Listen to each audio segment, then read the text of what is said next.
Welcome into a special edition of Rebound Off the Net inside the Rapid City Marshals. We preview the Marshals 2024 season. I'm your host, Joshua Cox. The Marshals competed in the CIF last year and are now making the move to the AFL for the 2024 season, moving into what co-owner Wes Johnson has coined the winning era.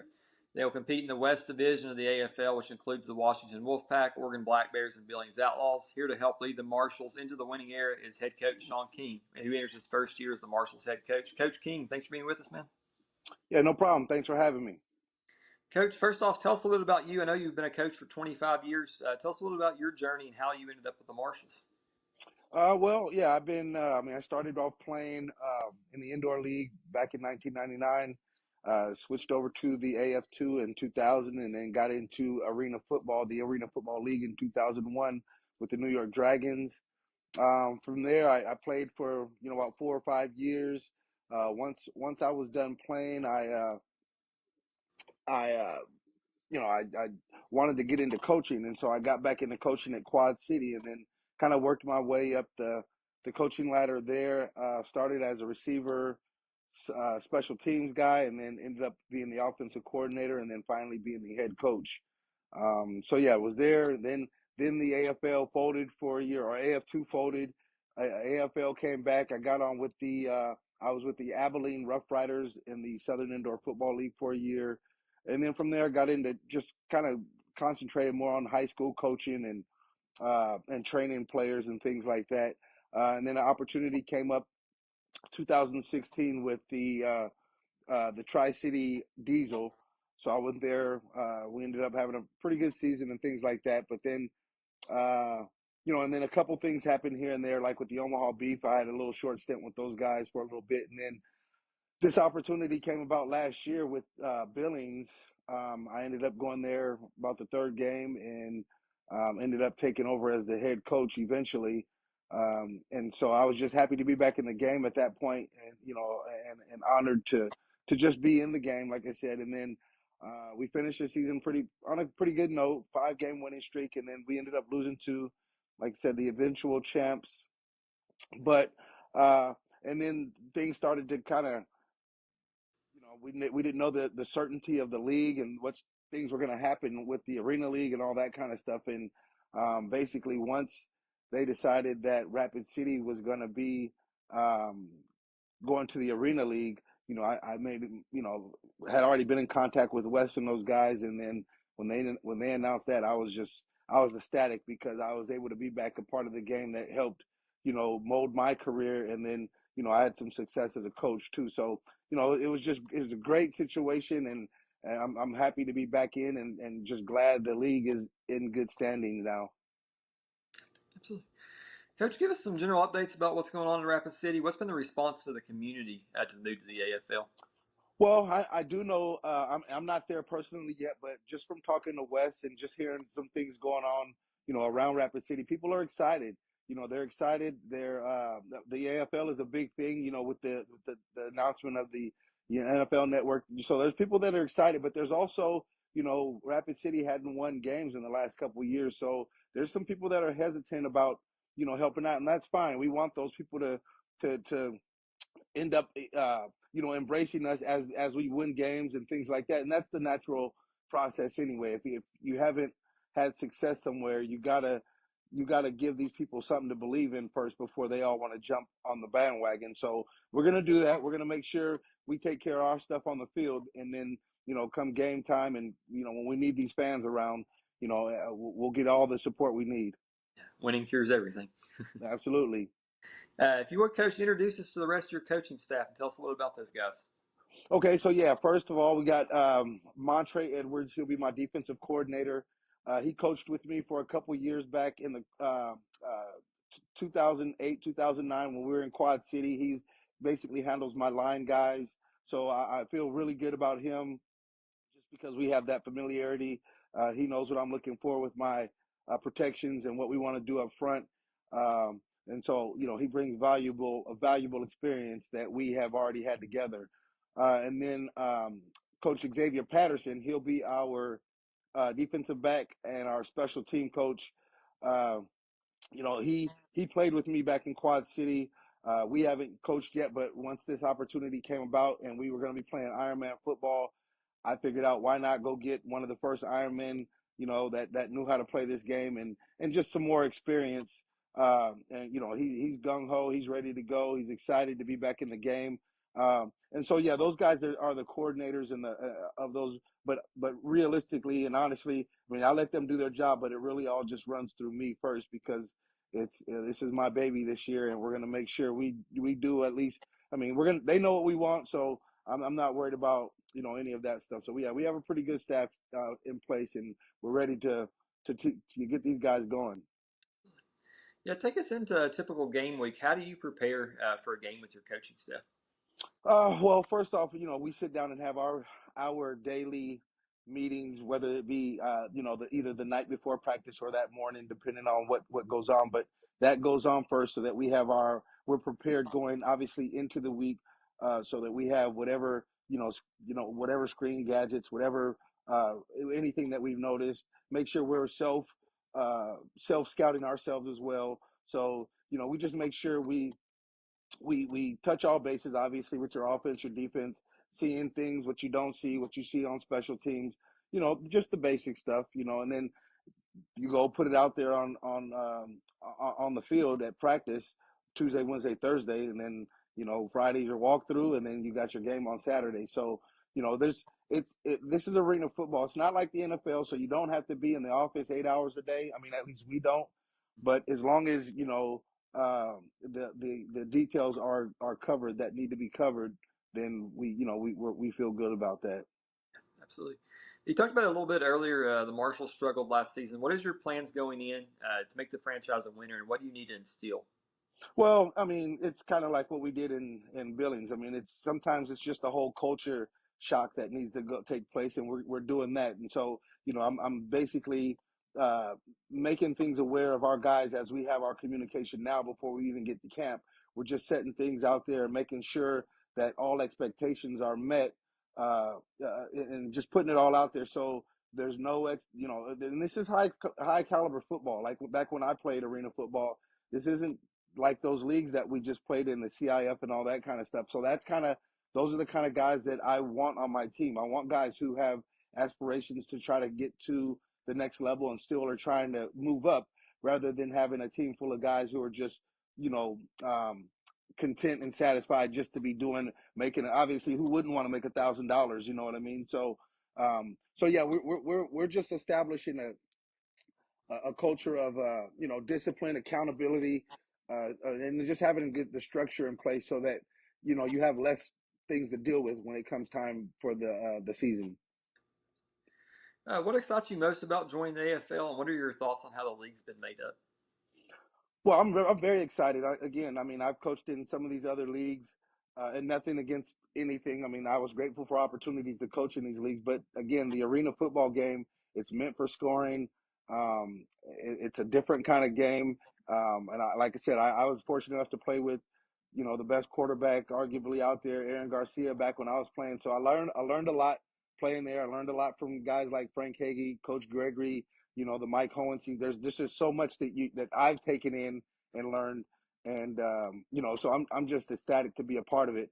And as far as the where the league is, I couldn't be happier for what Commissioner Lee Hutton has done with his vision to bring this game back. And I'm just honored and thrilled to be a part of it this time. I know when the Arena League came back, years ago, and I was not a part of that. And it's hard. It's hard to get in because there's a lot of good guys out there. But I'm happy now for where we are and where this league is headed. You all are in the West Division, which includes the Billings Outlaws, Washington Wolfpack, and Oregon Black Bears. Tell us a little bit about your thoughts on the rest of the division. What's your place in the division, and how do you think things will shake out? Well, I mean, we at this point, I mean, I'm just gonna stay politically correct, and we're not really worried about anybody else. We're just worried about ourselves. There's gonna be talent throughout the league all around. There's guys. These coaches have done a good job of going out and getting some quality guys for this league. So there's gonna be good guys out there everywhere. So our job is just to make sure, at least my job is to make sure our guys are well prepared, understand this game and the nuances, so that when we get out there and play, we give ourselves a little bit of an advantage because of we can play because we're working smarter and not harder. You know what I mean? So uh, you know, I'm not here to make predictions on where we'll finish. I mean, we want to be undefeated. We want to run through the league. I mean, realistically. So we're gonna do the things and try to prepare for those things. And if somebody comes out and beats us, because that's why they play the game. But we're just happy to be playing and gonna give it our all every week in, week out. We'll get into specific players here in just a minute, but what has been the recruitment process been like as you all have leveled up from the CIF to the AFL? Well, I mean, uh, been. I mean, to me, it's been like what the old game used to be like, which is, I mean, I was always anywhere I've been, I try to recruit higher quality, higher level guys. I mean, you're looking for character guys. You know what I'm saying? You're looking for character guys who can play the game right. And so, for me, I mean, starting when we made our announcement that I was going to be the coach. I mean, we started recruiting back then and slowly picked up. So really by Christmas, our recruiting uh, we were 80% done, and then we've been picking up some pieces here and there. But overall, yeah, I'm just going back to the old standard like it was when I played. Man, it was hard to get into arena football, and you couldn't just call a coach and say, "Hey, coach, give me a shot." It was a different process, and uh, I mean, and I had to go through that process now. So that's why I don't have a problem doing things the way I do and do it how I do it, because I seen how things were done on a high level, and if you want those kind of guys, you gotta be a certain way, or else you're gonna attract some of the wrong people if you go for that. And some people aren't going for that, and you know how to handle that. Let's get into the positions here. Let's start with the quarterback position, which is a lot of people's favorite positions. You have Henry Ogala, Nick Rango. Tell us a little bit about what the position looks like as their leader in the clubhouse, and what would the competition be like in the quarterback room as we head into camp. Yeah, I mean, all those guys are, I mean, quality guys. I mean, I tried to recruit quality guys. So now, I mean, now you would think that you got a guy that who's your number one guy. I mean, yeah, you go into it thinking that, but anything can happen, man. That's why they play the game. That's why you compete. Anything can happen. So I think, like, I mean, we're only going to keep two quarterbacks. So uh, the two that are the best are going to be the ones that stick around. And I really think it's going to be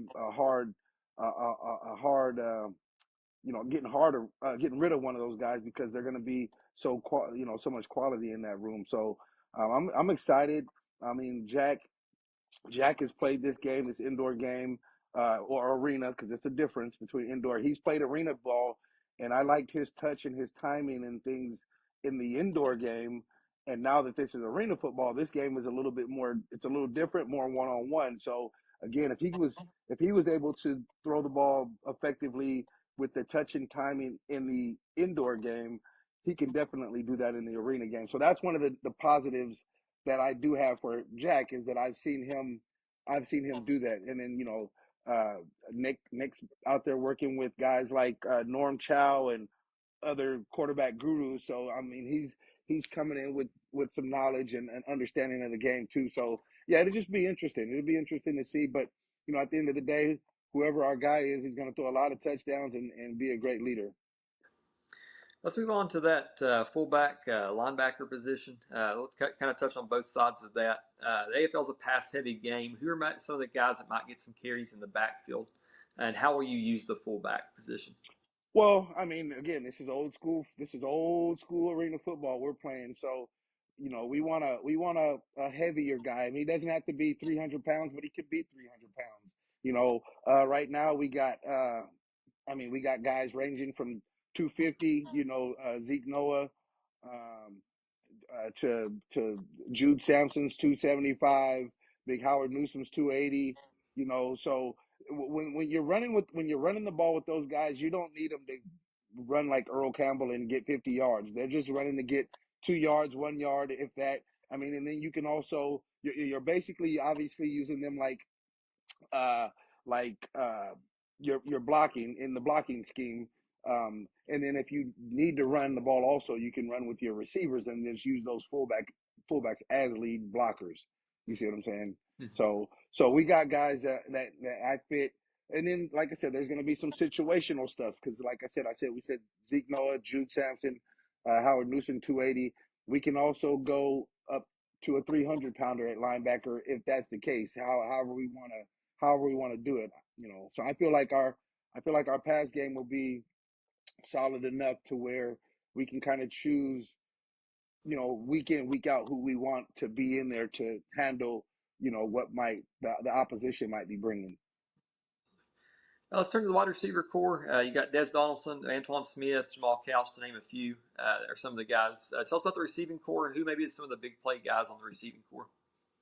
Well, I mean, yeah, you named some. We got Tim Lucas. We got Mason Lee. We got Roland on there. So we got the biggest thing is we got a bunch of 6'2", 6'3", Andre Williams 6'2", Shaq Currington. We got a bunch of guys that can run and cross face, and they're bigger type guys. So I mean, yeah, I can name Jamal Couch. He's another one. We got 6'4", 6'5", 6'3", all those guys. But the thing is basically the top five, and that's going to all play out when camp starts. The top five will be the ones suiting up, the top five receivers, and then we'll have one of those guys be a receiver. Well, actually, you got your two receiver DBs and your two receiver linebackers. So we're looking to fill those spots with receiver type guys, and then, like I said, the top five that rises to the top during camp will be the five that are starting in the game. Now we'll go to the line. Most guys play both ways, both offense and defense. I think Daniel Bias, Jared Johnson, Razan Reed are some of your signings. How's the line shaping out, and has there been any challenges recruiting guys to play both ways? No, no. I mean, most of the guys that we recruited, they welcomed the challenge of playing both ways, and then there was a certain kind of way we had to recruit or wanted to recruit because you don't want to go get like a NFL offensive tackle who's 6'7", 350, and he's got to run down on kickoff. He's got to play special teams. This is a different game. This isn't, they scored. Now everybody, a new 8 guys runs on there, and they're the kickoff team. And then it's not like that. So your guys are going to have to be able to play. So the kind of guys we recruited, we feel like they can give us a little bit of something, because you have to be able to hold your own, on whatever side of the ball you are, whether the offense or defense. And then you have to be at least be average when you're playing that other side of the ball, the one that's not your specialty, or else you're going to be, you end up being a weak link out there, and then you get exposed, and then things start happening. So, yeah, I feel like we got a pretty good group of guys uh, that are solid, and they are willing to work together, and they're ready to work together. So, it's all about getting after their quarterbacks and protecting ours, and I think we'll have a really good group up front. A couple more positions left. Defensive backfield. What's that looking like? What are some of your game changers in the defensive backfield? Well, we're looking for big things from a couple of guys. I mean, just to name a few, I know Jamal Hicks, 6'2", about 210. He'll be solid, and we're looking for big things from him. And then we also have a guy named Chris Thomas who has some arena football experience with Albany. He's another 6'3", 190 guy. So we're looking for some guys. We're looking for guys like that can be that can be physical, can be tough, can run with guys, can just change the game and play the game we want to play. We want to be physical, and bring the pressure at all times to not only up front, but with the secondary as well. Last position, coach. So the kicking position. What's your kicker look like? Well, Aiden Johnson, he was I believe he led the IFL in field goals last year. So, we're looking for him to be very special. I mean, after all, he is he brings the special in special teams. So he's going to need to, either kick deuces, be hitting that net or hitting some iron. We're expecting that. And then being able to, this is arena football. So, you need to be able to maybe kick an onside kick here or there or whatever, and things like that. I mean, those things help, so I believe we got a guy that can help us in those ways and can do things that can be game changing. So, we're very excited to have him on the team, and looking forward to see what he brings. Who's one player that fans don't know now, but they'll know by the end of the year on your team? Man, you asking that. There's going to be quite a few, just to be honest. I don't want to just name one because I don't want to shortchange anybody, but I think there's going to be. I mean, to be honest with you, I think the not only the city of Rapid City, but also the league. There's going to be some guys that they know about when this thing is over. I think, I mean, nothing against nobody, but I think they've kind of slept on us, and which is fine because you got to win games first before anybody believes in you. So, we're just looking forward to getting out here and making some noise. Is there something about your team or the franchise that's not on paper you want fans to know? And what message do you have for the rest of the league about your team? Well, I mean, for the fans, I just, we know that we have to win to do anything. I mean, so I can sit here and beg till I'm blue in the face, but if we're not winning any games, I understand their pain or their frustration. So I just ask the fans to be patient with us. Uh, just jump on board because we're gonna bring a quality product out there this year that they'll be proud of, and we want them to be a part of this special thing that we got going on. So once you start believing, once you see a game or two, you start seeing the scores and what's going on. We just ask that you come out and pack the house and fill that arena so that when we as we make this trek through the playoffs and whatever might happen, we just want our fans to know that just jump on board. We're going to do the right thing for you. And then for the league, I mean, I'm not about making any threats or anything like that, but we're just ready to compete and go out there and may the best man win, and we're hoping to see somebody in Minneapolis for that championship game. Coach, we appreciate your time. Look forward to seeing the Marshals play this year. Thank you. Thanks for having me. This has been a special edition of Rebound Off the Net. I'm your host, Joshua Cox. This has been the Rapid City Marshals season preview. We'll be back with you again before you know it, but in the meantime, always remember, catch the rebound off the net.